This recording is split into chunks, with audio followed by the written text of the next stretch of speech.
So we will start presenting like the aims of the assessment, the need, and then some of the findings and some of the future plans and the outreach that has taken place already. So take the floor. So what's the time? So I think we have until 2:30, and so it's. So how much time? I think it would be nice to have enough time for discussion. So. So 15 minutes? 20 or whatever. Okay. Yeah. Because you know me, Mark knows me. I just took the floor in Montreal, and I was supposed to be just talking for 15, and it ended up for the whole hour. And she was so mad. I messed up her whole program. Well, if you see Nienke listening and turns angry, then it's. Yeah, you better tell me I'm finishing. I'm going to try to go for 15 minutes or so. A little bit about the background is that when I took over or rather, I had the privilege of being the first director of the institute. It's a very young institute, the first in Asia Pacific. And the good thing was I didn't have any baggage to take care of, but create the baggage for the next person who's coming. Now, when I was very serious when I said I wanted to disrupt education, because when I came into the institute, my previous when I was working in the nexus of economics and social and environment. One of the things that community has been really good at is bringing together these assessments. And I'm not talking about student assessments. I'm talking a much broader concept where you basically bring in the state of knowledge, and then we have to make as experts on certain outcomes that we think we are confident to support. The best example is the IPCC, the Intergovernmental Panel on Climate Change. I'm sure all of you have heard of IPCC, I'm sure, yes, where they bring in about 1,000 over scientists across from many disciplines, and they don't agree with each other a lot of times, but they bring in the knowledge from all the respective disciplines, and then they see new insights, new nuances that they had missed. So economists would have completely, in fact, we completely missed the impact on how climate change would have an impact on ecosystems, which will then have an impact on our economic systems. We didn't capture that feedback at all. We assumed that system was a stable system and treated it as an exogenous variable. Not reality.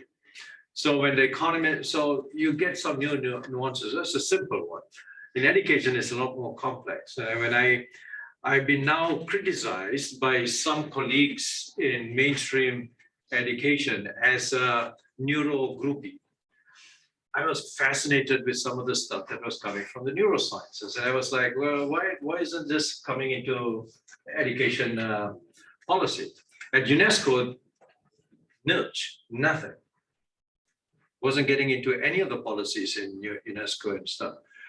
So we thought, you know what, this might be a good time to have an assessment like the IPCC, or the one that I was more involved in, also co-chaired, was Kofi Annan commissioned this huge assessment called the Millennium Ecosystem Assessment.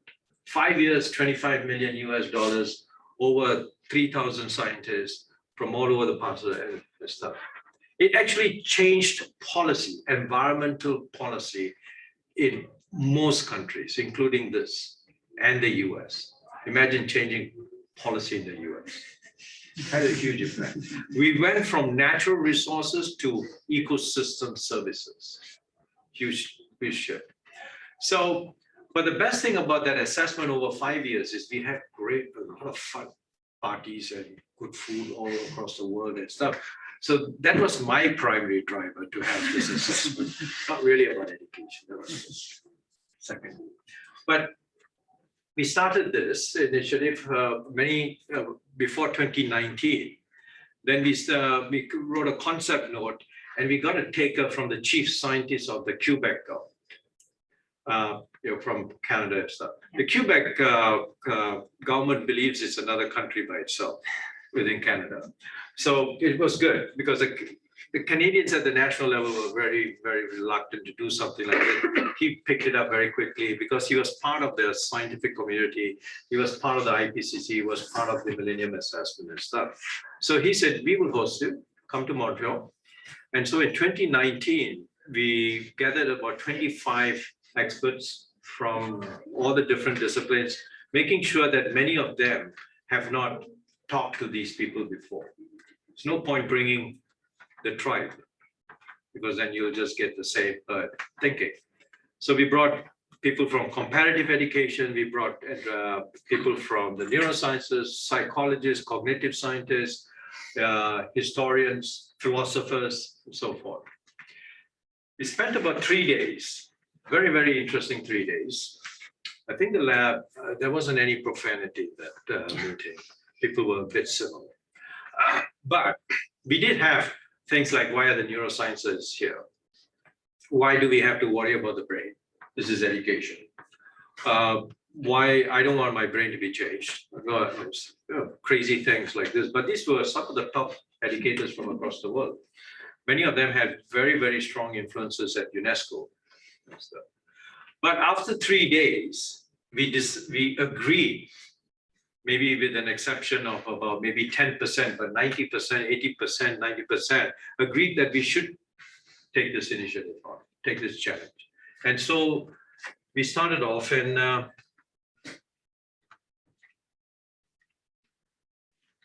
and these were the two fundamental questions that the team thought that we should address in this very simple ones, actually. You think, are the education still serving the right purpose, and are they equipped to address the pressing challenges we face? Because I think one of the things that we kind of agreed on as a group is that education really hasn't changed drastically as many other sectors have. And in fact, when you go to a classroom, and I go to many classrooms, especially it might have changed in some countries, but in most countries, it's still the same classroom that you see in the Pink Floyd video. We don't need schools anymore or education anymore. It's the same thing. I visit many schools in India. Sometimes I stay overnight, residential schools. The kids come in, the chairs, they sit behind, the teacher comes, all stand up, good morning, ma'am, good morning. And then it's silence for 40 minutes because and you only hear one voice, the teacher's voice and stuff like that. So, but then the notion of the right purpose, what is the education for? We had a lot of discussions, and some of the things that Nienke will explain later on is that we actually have diverted from what we had agreed in 1948, where we had the Universal Declaration of Human Rights. Article 26 actually specifies, and I don't have it here, but you can just Google and search Article 26, 1948 Universal Declaration. It is the right of every student, learner, to have an education to develop, I didn't like this word, they use personality of every learner. So in many ways, that's very, very specific for each learner. And if you don't offer that, you're violating a human right. I don't think we wrote it in the report, but we actually wanted to suggest that more than 80% of our students should take their governments to the international court for violation of human rights, because they haven't provided a personalized education to develop their personalities. So, but I'm already telling you a little bit about the results that, and then the next thing is the use of science and evidence in education policy. Believe me, we spent out of the 3 days at least half a whole day on defining what science was. But many thought science means the hard sciences, rather than science as a process. And the International Science Council, which is an NGO which represents all the academies of the world and so forth, actually has a definition. It's about a process. It's a process of evidence collection, reflection, and coming to some conclusions. And that's how they define science. But there was a lot of contention on that word because the social sciences, oxymoronically, they call themselves social sciences, but they felt that they're going to be marginalized in this whole process, or the humanities, because then the hard sciences takes over. You know how physicists are, it's such a thing. They think that they know all the answers to the world. So many of them figured that this is what's going to happen with the neuroscientists. But they're nice people, actually. I found the neuroscientists humble, actually. So then to assess the state of knowledge on education and learning, it's interesting on the mindset because I started a discussion with the editor of Science. And the guy just could not, how many emails did I have in Exchange? 3-4 emails to say it's not student assessment. And he said, why aren't you doing PISA? It's like, no, this is an assessment. And I explained what this assessment, like the IPCC and blah. He continuously kept saying, so are you going to talk about PISA? And this was an editor in Science, overseeing education. We need a lot to change. So this is the timeline that happened. So we had that inception in Montreal in September 2019. January 22, we had the working group, the first workshop of working group two. Let me give you a little bit of explanation here. So when we had that meeting in Montreal, we decided that we needed a conceptual framework. To take on an assessment of this science, you need some structure on how to design it. And in most of these assessments, even if you look at the IPCC, even if you look at the Millennium Assessment, there's a conceptual framework. For lack of imagination, I kind of took this because I was part of that development of the conceptual. I felt that it would fit in for the education. So not happy with this. And I don't think we're ever happy with this. Nobody is ever happy with the conceptual framework. Even the one with the Millennium, we started in 2000. When we finally delivered the 2005, we were still having debates on the conceptual framework. But we still had this as a kind of organizing framework. So if you look at that human flourishing, that we all agreed that we need to focus a little bit more in education than human capital.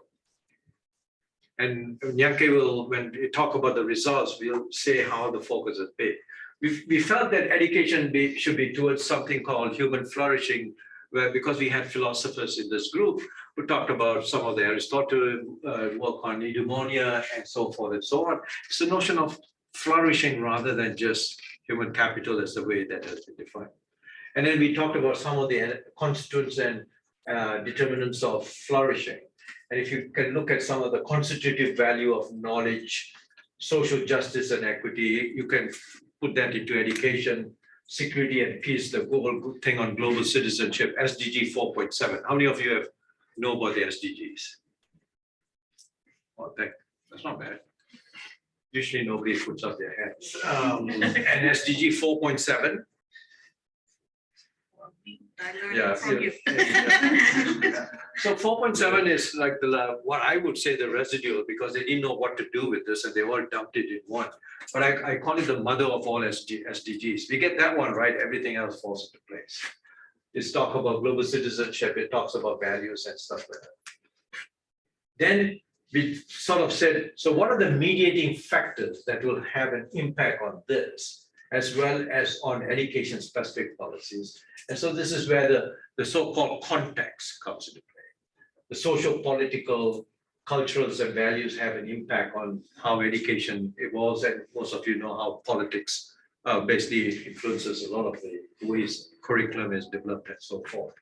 Demographics, diversity, even nature education has an impact on our flourishing as well as on. Then we did a deep down drive into what the impacts on education specific policies and practices. And we decided we'll focus on the student, the teacher, and then the system dynamics. because we felt that the student has in many times has been completely ignored. If you look at from an economic perspective, the student is the client, but this is one sector that never talks to the client. It's the supply side that defines what the demand side is. So we thought we should start looking at the student, so forth. And then the learning experience on what, how, and where. And then, of course, the when, the developmental, at what age would you sort of do the what, the how, and the where. And then in the what, we decided on the cognitive, the social-emotional, and then the behavioral stuff. So, and then how the learning experience then goes back to flourish. Stop me if you find anything that you would want clarifications. So that's how the 4 working groups came out. Working group 1 addressed the first box. Working group 2 addresses the second and the third box. Working group 3 addresses the 4th box. Now, sorry, first, second, the 4th box. Working group 4, data and evidence. The reason we decided to do this is because there was so much disagreement on what data should be. Many of them said, what about qualitative data? The hard sciences says quantitative data. So we sort of said, let's have a working group on defining data and evidence that is available. How would you do that? In fact, that group came up with some of the chapters that should actually have been the way that every other chapter should have been written, but it never came to that. Hopefully the next assessment, we will do that, right? Then I'll go back to this. So based on that, working group 2 met in January, Fukuoka, Japan. Why Japan? Well, one of the co-chairs was from Japan. 2, it's got great food. Then March, this pesky thing called COVID happened. All the borders were closed down. In fact, we were supposed to have an April workshop in this university. Nienke had organized this with the LEARN, is that right? Then we canceled it last minute because it did. Then we did a crazy thing. We actually had an online Zoom across the 2 working groups. What we forgot is we had authors from San Francisco and authors from Tokyo. Time was crazy. Many actually persevered on that. I was very surprised. Some of them woke up at 2 to have that. But we decided we'll never do that again. So we said, look, each working group, take care of your own chapters. Let the chapters meet on their own time and convenience and have the discussions. The total meetings, the working group co-chairs, each working group had 2 co-chairs. Some of them had 3, which we call a junior fellow, a junior co-chair, to give the experience for young and upcoming scientists on how to do something like this. We had 14 meetings. We have recordings of all those meetings. I would love to make a movie out of that because it's some of them actually turned out to people shouting, using all kinds of, and even saying I'm leaving and just walked out of the meeting and stuff like that. So it's an interesting social experiment. And in between that time, we had about 250, actually it's about 300 authors. We had 8 fellows, people who are budding, who would benefit from an experience like this. Basically, these are the guys who really did a lot of the work. They pushed the authors, they pushed the leading authors, they pushed everybody. They were actually eventually quite a pain in the ass. 45 countries. And then 25 chapters. It went through a peer review process of 54. It was really difficult to get people to review this. We had to really reach out.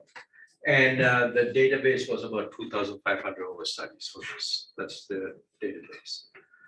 We launched it in headquarters in March 22. We had member states. We had 3 champions that were very, very excited about this. Usually, you won't be, it's very difficult to get all 193, but just get 3, 4, and then they will drive it. We had the representative from St. Lucia, we had Saudi, we had Quebec, and then we had Kuwait and Sweden as well. So we launched it there. Then we had another meeting in July of 2022 on, so what's next? We had a great time. We produced this report. What do we do next? And over here, we decided to do two things, and I'll tell about that later. Yeah, I was supposed to track this. Yeah, we need to speed up a bit. So I'm finishing. So then we had a presentation on the IC in University College London. We had quite a few authors from there, so we've kind of decided. Then we had a discussion in Delhi where we celebrated 10 years anniversary of the Institute at a big celebration. And then we just coming to from about a week and a half ago, we had one in Melbourne University in Australia, because we had about 20 authors from Australia. I think 15 of them turned up for the meeting in Melbourne. And we continued with what we had decided to do of post activity after the MA. Very quickly, definitions: human flourishing. This is what the IC came up with. Optimal continuing development of human beings' potential. We decided to use the word potential rather than character or personality as in the Article 26. But I think times have changed. It seems the potential makes more sense. And then living well as a human being. And then what does that mean? Engage in relationships, activities that are meaningful, but not just individual. That the fact is your flourishing is dependent on the environment, both the social environment, which means other things called people, as well as nature. We were very, very ardent on that. So it provides a framework for them to define what learning. And one of the things that it really came in terms of agency, acts as human agents, making sense of knowledge that they thought was relevance. If you go to most schools and say, why are you learning this? Nobody has any clue. And most students say, what's the relevance of this? Why am I studying this? How can I use this? And I think we need to make a better thing of that. And the potentials being evoked to see the point. So you link up the learning with the definition of potentials, which is on human flourishing as your objective. And then the elephant in the room, assessments, learning evaluation, what we call exams or assessments. And we want to, context of learning is in a constant activity occurring during informal understanding and reflects on their work. Reflect on and regulate their own learning. So the whole assessment thing changes. Why do you call it the elephant in the room? Because if you look at all the processes that we are talking about, transforming education, looking at reimagining education at the international level and both the national level, we talk about curricula and stuff, but the learning assessments are never discussed. We continue to keep the whole notion. It was interesting. I was invited here by this big network called Kunskapsskolen, which has a big thing here. And then we were talking about formative continuous assessments. And then they said, oh, we have to keep quiet because the students are having their big exams upstairs. And they said, yes, we know we shouldn't do this and stuff. But does that also mean that you think that it's a key feature that we should address? It is a key feature because we value what we measure. Maybe you could explain that to our minister. We did invite him. Sorry, what does the last sentence mean? Furthermore, student learning assessment is a formal practice that occurs at the school and policy making level. I think the idea here is that it is continuous and it is built into the whole system. So when you have your curriculums, like if you look at many of the modules that we have developed, it's not for maths and science, we don't have a mandate, but if I look at moral education under like global citizenship, we don't have a specific and saying, okay, this is the assessment of what you have learned for the last year.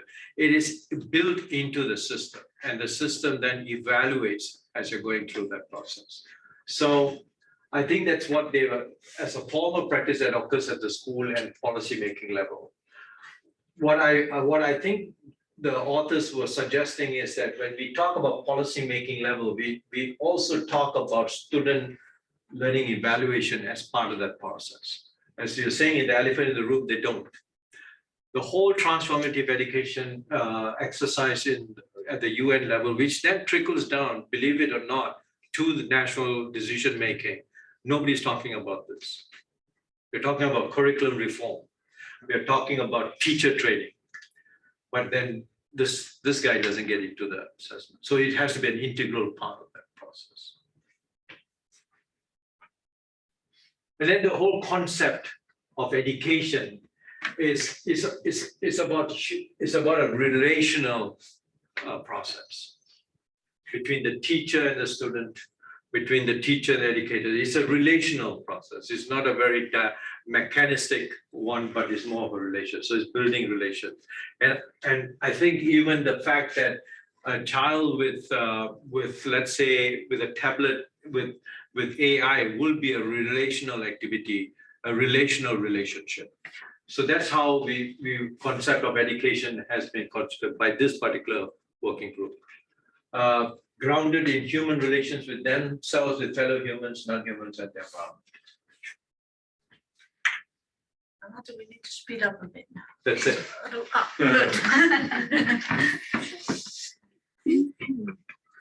Okay, so I'll take over from here and explain a bit more about what we actually wrote. The 4 working groups that Anantha explains, and using this backbone of the conceptual framework, we produced a full report. And actually, I think usually I show it with a picture to show that it's really very full, but I have the real thing here. So this is, we actually turned it into 4 different volumes. Because otherwise it was too much, and only a few printed versions are there, but it's all free for download. So the 4 volumes are corresponding to the 4 working groups. So one is flourishing and the purpose of education, the other the context influences, and then the 3rd one on the learning experience, and the 4th one on data and evidence.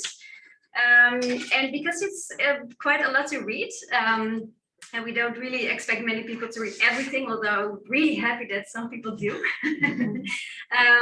But of course, it might be more likely that people read certain chapters of interest. But we also produced this more attractive booklet maybe to read, the summary for decision makers. And we also have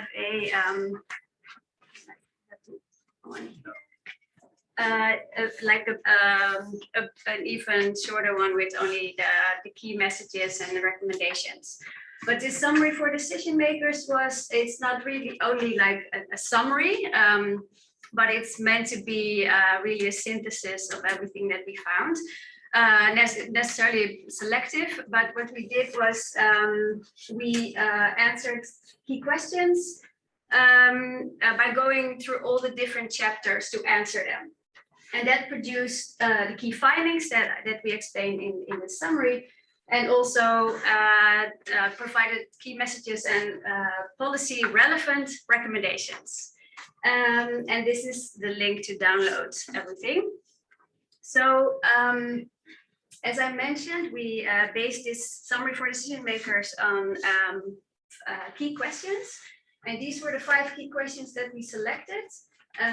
So the first one is, has education evolved over the past 50 years for the betterment of society? And the second is related to these different levels of context that Anantha explained, the macro context, but also the more micro context, how it has shaped or interacted with educational policies and practices in this same time span over the past 50 years. So for example, economic policies and how they influenced things like curriculum or assessments. And then in the 3rd key questions, we looked at how these 2 combine. So the context the more macro context, together with these education practices and policies, how these have influenced what we call this learning experience. So the what, the how, the when, and the where of learning. And then this all built up to key question 4, which is how can we actually reimagine education, change things to maximize human flourishing. So to have a shift towards that education develops human flourishing in a better way. And then we had the 5th key questions, because during this assessment, we also identified a lot of gaps in the literature where we think research is really needed in the future, near future, hopefully. Yeah, so as I mentioned, for all these 5 questions, we went into all the different chapters, and Marieke was really a great help also for that.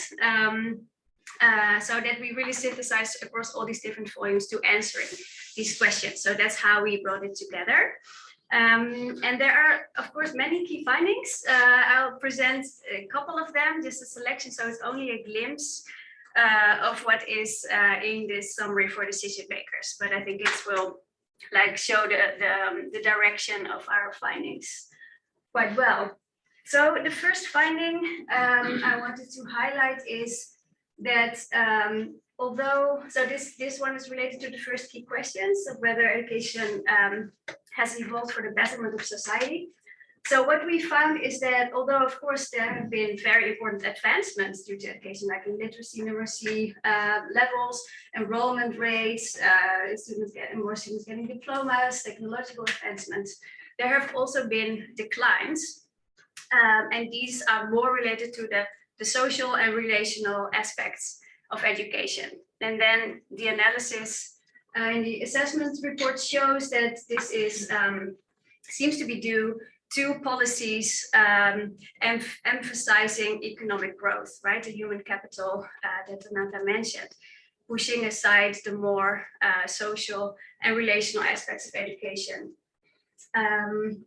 And disconnecting it more from the purpose of developing flourishing.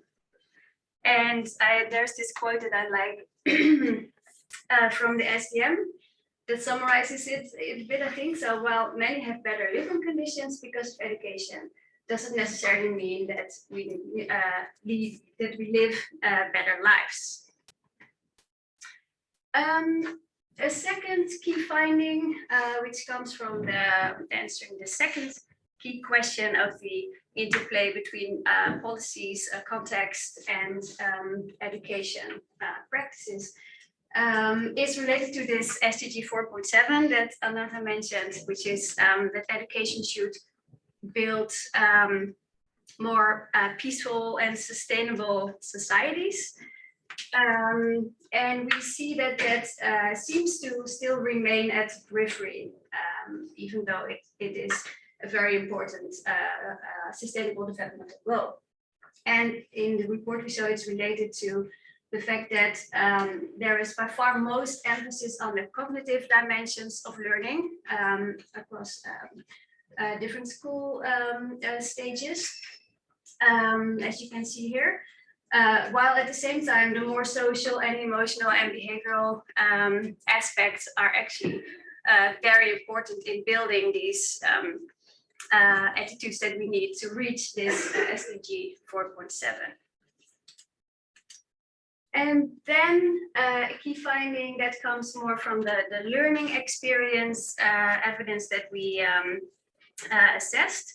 So a very clear conclusion that emerged from that is how densely interconnected the social, emotional, metacognitive, and cognitive aspects of learning are. So these do not develop in isolation, but they really are interconnected during development. They really need each other even to develop. And there's also, of course, a lot of interplay influence from the environment in this process. So this leads to the fact that we need a more holistic idea of development and learning. So this is what we call the whole brain approach in the report. So that reflects this more holistic view of learning. And I don't know if any of you is familiar with the 4 pillars of education that were originally put forward by UNESCO in the Delors report. So that was learning to know, learning to do, learning to be, and learning to live together. And like along the way of this assessment, we also realized that's not sufficient anymore, and we need more pillars. So we added learning to live with nature, learning to become, and learning to think. So these should all be reached in education. And then some more key findings related to the 4th key question of how can we reimagine education to be better aligned with developing flourishing. I know there is this thing in the way, but it's this key finding is about learner assessment. So we've already talked about that a little bit. But the finding is that the most common practice in many systems, which emphasize more on the summative and standardized testing, do not seem to work well to develop human flourishing. So that we need a shift towards more formative and dynamic learner assessments that is more focused on potential of children and not on their absolute momentaneous achievement. And this summarizes it nicely. So assessment should be instrumental for learning. It should promote learning, that it should be in that order, and it should not be vice versa, that we only assess learning, and that also could lead to learning for assessment, right? Focusing learning on doing well in tests. So that's the wrong direction. Then we also looked into inclusive education, and we found that most countries have policies, but they don't seem very effective. So we have some suggestions, and one is to that it's important to invest more in on the preventive side of at-risk learners. So instead of commonly used way to fail approach, to invest more to the preventive side, like screening. But also that should be accompanied with including more information, more scientific informed information in teacher education about learning diversity, to make teachers more aware of individual differences between children, and also to reduce biases and fixed mindsets about learning differences. And educational technology can be helpful in inclusive education, but we also find in the report that it's very important to be also cautious, or at least very aware of the ethical aspects of continuing research and implementing educational technology, right? So that it should be very aware of any privacy issues, but also that it should not increase digital divide and actually increase inequalities. So yeah, there are many more key findings. So if you are interested, feel free to download the whole thing. And then these key findings provided for us like the directions that we think are most important for policymakers, but everyone, teachers, anyone who's interested to take home. So that the key messages. So I'll go over a few of them. So don't know how we're doing in terms of time. 20 minutes of discussion. Okay. So the first very important message is it might seem obvious to some of you, but definitely not to everyone we have noticed. So that every how different every learner learns, so that because of this complex combination of both biological, neurobiological, genetic factors within individuals and their context, which is again both at a more macro level, so political, social, cultural context, but also their more direct family environment, produces these really unique learning trajectories in each child. And that this is why it is so important that children also receive a personalized learning experience. The second key take-home message is related to that more holistic view of learning and development, which we call the whole brain learner-centric approach. And that is very important to adopt, because then education can strengthen this interconnectedness between the different domains, so the cognitive and the more social and emotional domains. The third key message is about this like interplay between context and education. So we found that context very heavily influences the design and implementation of an education for flourishing.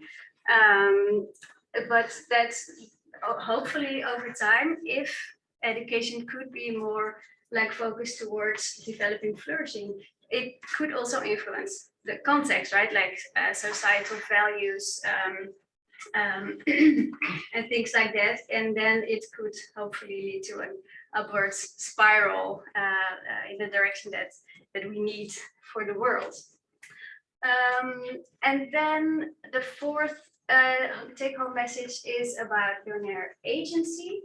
So that there should be a shift to more active learning, and this is also related to what Anantha mentioned, like the importance of the relation between the learner and the teacher, and that it should be bidirectional.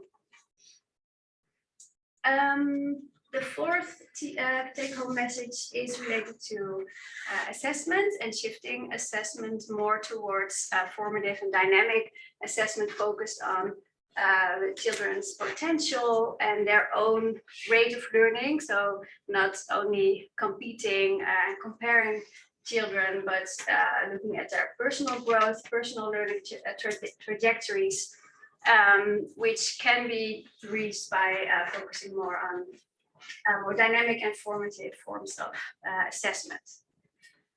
The sixth one is about investments in education, which are of course needed, but they should be focused on this more holistic view of learning and education. And then the seventh one is the importance of the interdisciplinary dialogue, like the one we had during this assessment, because we really need all these different perspectives and traditions and expertise to understand learning in the contexts where they take place. And we've also experienced that it's quite challenging, but very important. And this also leads to one of the things that Anantha will tell us some more about, related to these gaps in research that we identified, that we also need not only more interdisciplinary research programs, but also more global research programs. So there's also really a clear divide in where most research is actually happening, and where children might be most in need of new knowledge and better education. So this is one of the things we started to work on in this workshop last year in Montreal. And so then we're coming to the outreach events and future plans, I think. So then it's yours. Very quickly, just to tell you that this was as of December last year, over 1,000 media articles have been produced on the ISEEA across the world, and based on what the outreach is, we come to about 3.4 billion people. More than 20,000 non-paid views across Instagram, because apparently this was new to me, that you can actually pay to get views. So now we have to say non-paid. And then ISEEA assessment, which is about 200,000 on Twitter. And it's kind of, the interest seems to be increasing every month. What came out from Montreal is a global research agenda. And as Nienke said, I think the biggest thing is a lot of the data that we use is called weird data. And therefore there's a need for a lot more from the global south, but what many of the researchers also felt that it's not about them going to those developing countries and doing it, but working with their peers in those countries. So you basically learn from them, but we also build capacity building. I remember that when my time I spent 6 years actually working at the VU many years ago, running a program called CREED, Collaborative Research in the Economics of Environment and Development, to build capacity in developing countries on the economics of environment. And what we found is that we learned from both. It's not about we going there to teach them how to do things. A lot of times it was mutual capacity building, and I thought it was a really enriching exercise. So that was one of the things that the Global Research Agenda, we hope to produce something by September to submit to hopefully a more enlightened editor in science. It will be a short, really punchy piece. And then a guideline for strengthening the science policy. This, I think, is something that the member states want.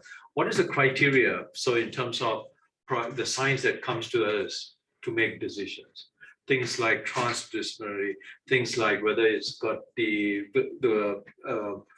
mix between the research community, has it been peer reviewed, what kind of peer review, because we know how that can be manipulated these days and so forth. So that team is actually been led by the Education Endowment Fund in the UK, who's done a lot of these studies in many countries, and then together with us. This will not be a journal publication, it will be a very UNESCO style guidelines document. Do this, don't do this, don't do this, shoot yourself. This is the download. We spent a lot of time because we got a little bit of flack that everybody wanted one of these. How many trees are we going to cut to send even to the 400, 300 experts? So what we did was, and we told them right from the very start, but we really invested to produce very readable EPUBs. And I think they also have it in Mobi something format and stuff. So you can download each chapter, you can download the whole report, you can download the SDM. Each one has a DOI, so for your referencing and stuff. So that was also took a lengthy process because UNESCO already had a string of DOIs, but we wanted our own. And so it took some time, but I think it's very easy. If you go to the website, I found it quite easy. You just look at and you can find those things very quickly as well. And I think you can read it on Kindle. So when you're on the next flight, stuck in the middle row in economy, what better way to spend 8 hours, read the ISEEA.